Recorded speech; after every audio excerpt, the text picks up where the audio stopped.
Welcome back to Midday. I'm Kara Shirley, and I am joined with Gloria Adams. She is the program coordinator and instructor for the medical assisting program at Meridian Community College. That's quite a mouthful. Yes, ma'am, it is.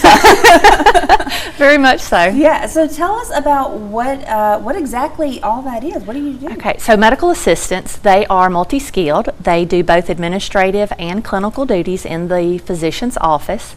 Administrative duties like sitting at the front desk, welcoming the patients in, scheduling, billing, coding, referrals. Yeah.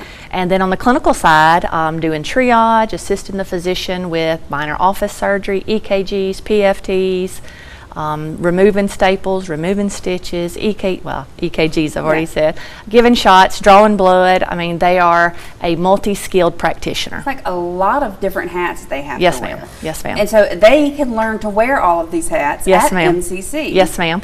Our program at MCC is a 65-credit Associate of Applied Science degree program. Mm-hmm. There is a semester of prereqs, and then you're with me for 3 semesters, fall, spring, and summer.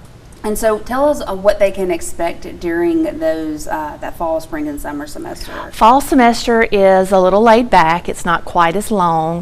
Getting our basics, getting medical terminology, clinical procedures, and then we progress into the spring, and we'll do a lot of administrative during the spring, and then we progress with clinical 2, and then summer is we start with lab, and then after that the student actually goes into a clinic in the Lauderdale area, and they'd complete 192 hours of in the office simulation. So it's on the job training that yes, they ma'am. get. Yes, ma'am. And so they graduate, and then they're ready to just go out into the workforce. Yes, ma'am. After successful completion of the program, they do get to sit for national boards. If they pass boards, then they do get a credential, and that credential is good in any state.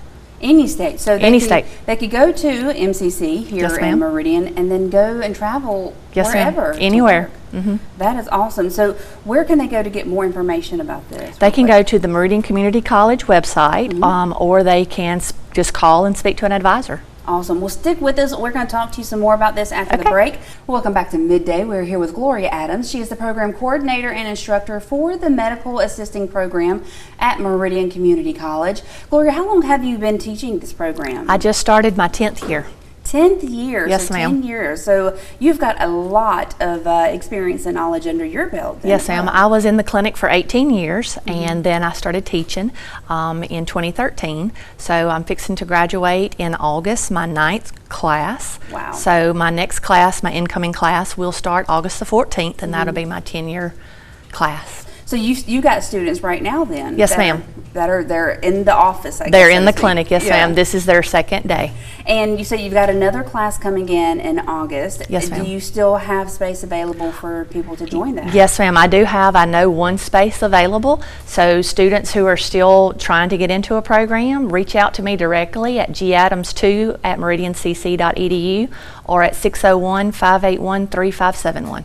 And so they reach out to you. What is, do you know what the next process would be for them to be able to get in? Well, first we'd have to do an online admission, or they could come in and see the admissions clerk. Get admitted to the college. They, if they have any transcripts, we would definitely have to pull those and see if they're eligible to start the program. Like I mentioned earlier, there are some prereqs, A&P 1 and 2, and as long as those 2 are out of the way, they can actually start in August. Start in August, and then August you got fall, spring, summer, right? And then they're done. Start in August, graduate in August. That is awesome. Now, so these things here, which I mean, I've been to a doctor's office, so I know what they are, but I do not know how to work them. That, of course, is a stethoscope, and this is a sphygmomanometer to check for blood pressure. Most people just say a blood pressure cuff. Can we just say blood pressure cuff? Most people like to just say blood pressure cuff. So, blood pressure is one of the basic skills. That's one of the first things we teach, vital signs, temperature, pulse, respiration.